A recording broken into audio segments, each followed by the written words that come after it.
Katie Dickey suffers from spinal muscular atrophy, but that doesn't keep her from competing in wheelchair soccer or working on a college degree. And it didn't keep her from coming to rural Uganda.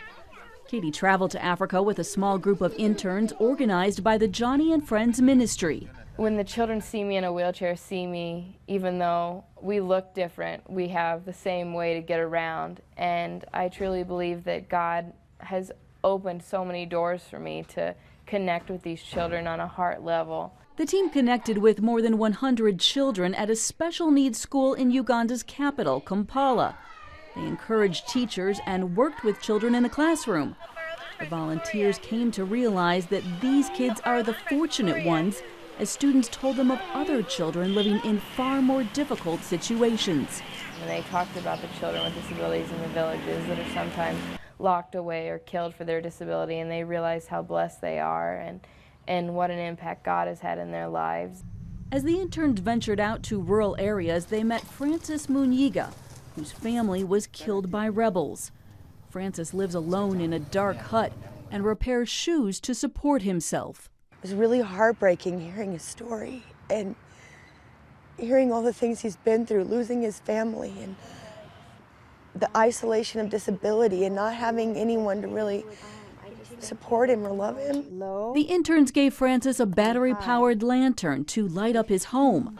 They also connected him with a church that cares for disabled people.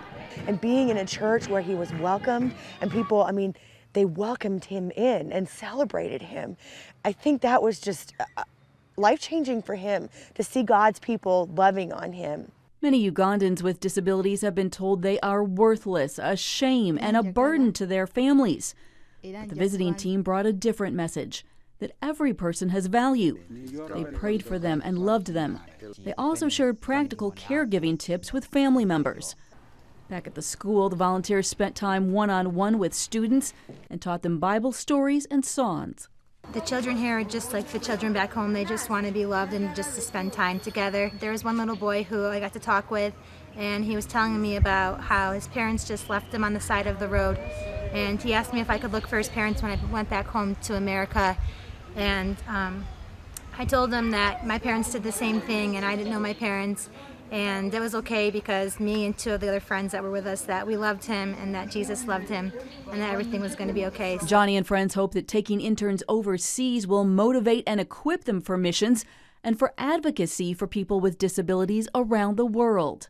They always say that, we want God to break our heart for what breaks his, and that's what's happening up here in northern Uganda.